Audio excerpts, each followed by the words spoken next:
Hi, my dear friends. Good morning or good afternoon, everybody. My name is John. I'm a scout leader from Denmark. Currently, I'm the deputy team lead on society and politics for the Moot planning team. Besides that, I'm also one of WASM's Dialogue for Peace trainers and facilitators. I'm a Better World Framework consultant, a listening ear, and part of the KAISEED network called Network for Dialogue that focuses on social inclusion of refugees and migrants. I'm a graduate of the American Euphrates Institute for Peace Practice Alliance, just to name a few things of what I do. Thank you for inviting me here to share something about cultural sensitivity before traveling to the Moot.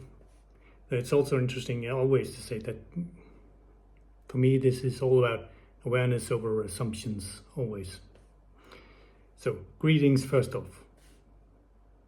As leaders, one of our most important responsibilities is to model respectful behavior and encourage our scouts to approach new experiences with awareness and curiosity rather than assumptions. This, of course, starts with ourselves. I know that while we are all busy planning a lasting experience for our scouts, it's always a good reminder to take just 5 for a refresh of personal awareness abroad. During the Moot, you will engage with people from all across the globe, but also know that all the paths have a goal of engaging and learning about and from the local communities. So how we all engage is just so much important. There is this old Confucius saying, "Yu pon xin lei fa lei, bu shui yu hen." Pardon my terrible Mandarin, but it means something like to have friends come from afar is happiness. So let's make it an impression that it is not an impression, but let's make sure that it is a lasting memory. But it reminds us that we are guests in another country, and our goal should be to engage with our hosts in a way that fosters friendship and mutual respect. Traveling to another country is an opportunity to learn, but it also comes with challenges, just to say. Many of us have habits, expectations, cultural norms shaped by our lives. For you, it's in the US. In fact, we come with as many different cultures as we are participants. The Boy Scouts of America have a set of cultural norms themselves, structural culture, whereas every single one of you have your own unique set of cultural norms, which is shaped from your unique life and upbringing. Portugal, of course, has its own customs and perspectives, and rather than assuming we know how things work, we should enter with an open mind by being curious, respectful, and adaptable. We will not only ensure a positive experience for our group, but also leave a good impression as visitors. A reflective question for you that you can think about is, have you ever experienced a cultural misunderstanding? Maybe at home, at work, or while traveling? And how did that make you feel? So when we talk about cultural awareness, 3 things: observe, ask, and learn. Firstly, let's look at respecting local customs. Observation first. When arriving in a new setting, take a moment to watch the locals interact. How they greet, order food, wait in lines, navigate public spaces before assuming what's appropriate. This helps us adapt respectfully. Greeting differences. In Portugal, a handshake is common in formal situations, while friends often greet with cheek kisses. Encourage the scouts to wait and follow the lead of locals rather than assuming what's appropriate. In public, the Portuguese are generally more reserved.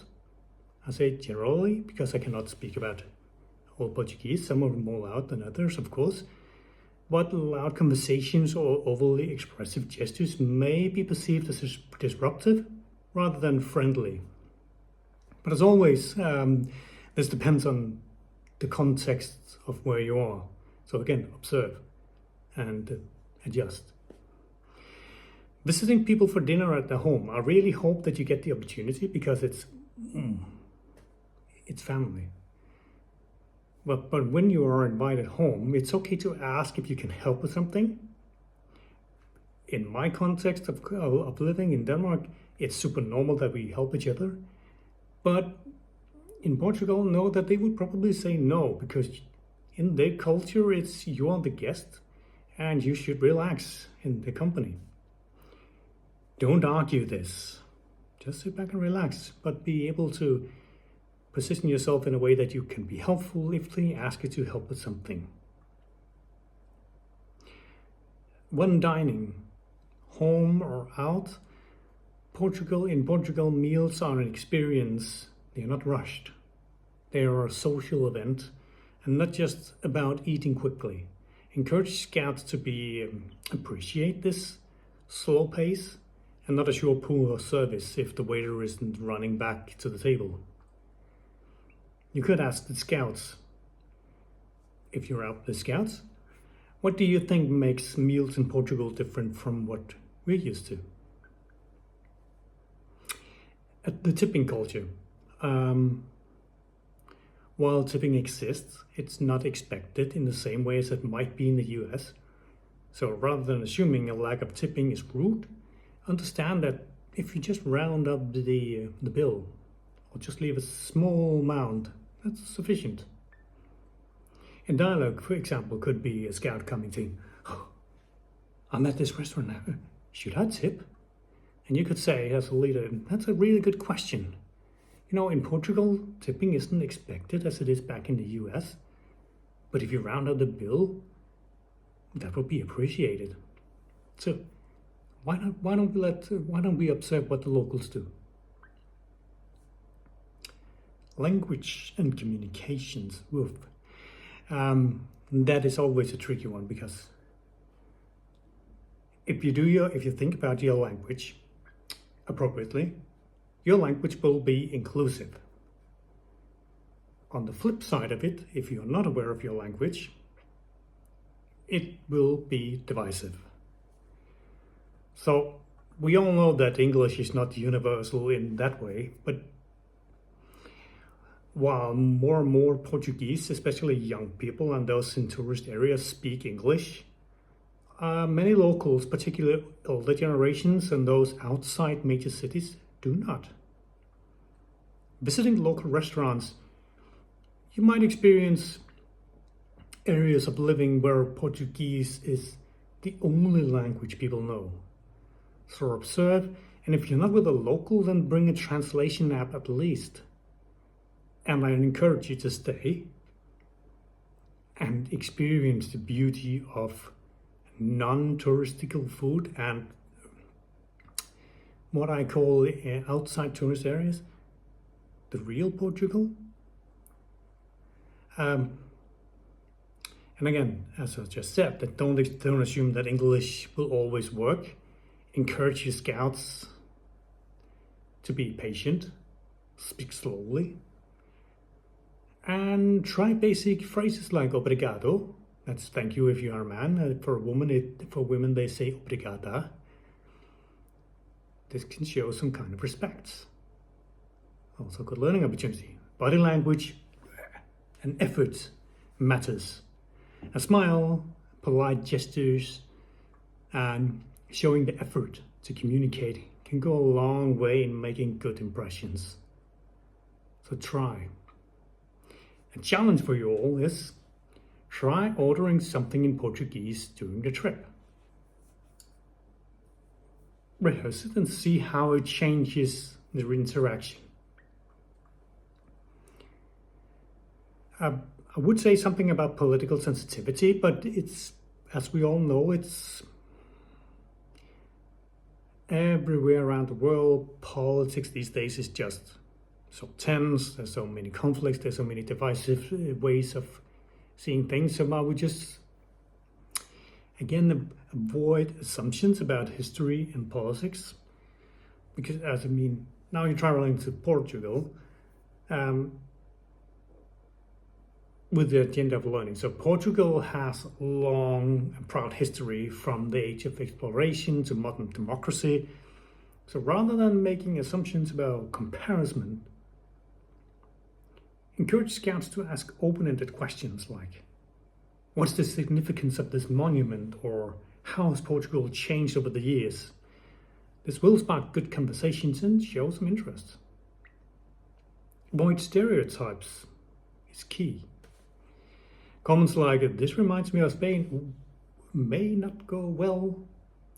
Portugal has a distinct identity, and making direct comparison can be unintentional divisive. Portugal is a very stable democracy, but of course, like everywhere else, political opinion varies. Avoid assuming that people will share American perspectives or on topics like government, social politics, and global events. I would say that in the European context, Portugal is perhaps the most open and inclusive country when it comes to how to engage and include refugees and migrants to become active citizens.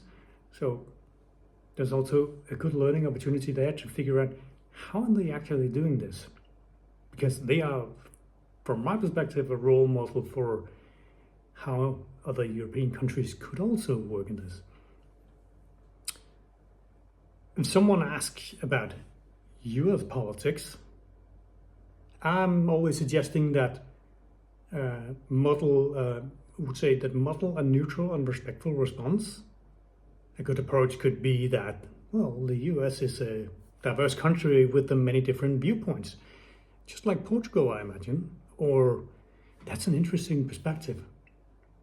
How do people here generally feel about the topic? If you would like it to go deeper in a dialogue about a certain political topic, I'm planning to meet when free of duties is appropriate to the given role or responsibilities. Then you also have time for a fruitful dialogue and therefore a way to understand each other's views on the topic at hand.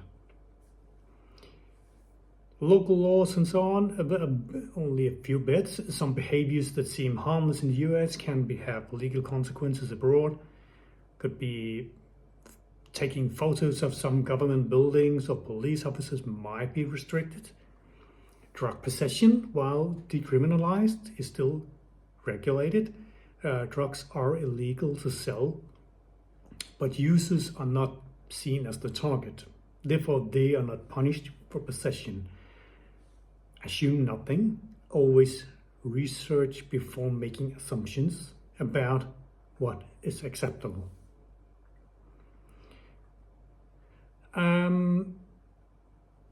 Some reminders, sort of to round through this, is model curiosity. Dear leaders, model curiosity. If you don't know why something is done in a certain way, ask respectfully. Encourage scouts to do the same. Engage awareness. Instead of assuming things work the same way or the way that you would like it to do, as it does that back home, remind scouts to observe and adapt. Lead by example. If we approach culture differently, or cultural differences, with humility and respect, the scouts will follow. A few more reminders as visitors. This is a learning experience. Be open to learn. Always use appropriate communication. Be mindful of context and adjust. The relationship always comes first. And that's not just because we're scouts, that's because we are global citizens. Learn and share in a modest and equal way. Cultural exchange makes us more aware of the actual world. And one of the greatest things about traveling is the opportunity to expand our perspective. If we go to Portugal, assuming we already know things work, we'll miss out on so much. But if we go with the curiosity, ready to listen, observe, and learn, we'll gain insights and experiences that will stay with us long after we return home. So let's make this a journey of discovery, not just a destination. Needless to say that this is a recorded message, of course. So I have no time to answer questions. But if you do have any questions that you feel I should, I could answer, or help, or maybe help finding answer for. I know Ben BC and Ken, at least those people, or now maybe more people here know me, I don't know. At least they have my contacts and they can, feel free to share them so that you can reach out and that I will be ready to share to answer any questions possible. I will also be present at the Moot, of course, and also available there. So, until late July, have good preparations and let's make this a fantastic scouting experience. Thank you for listening and keep scouting.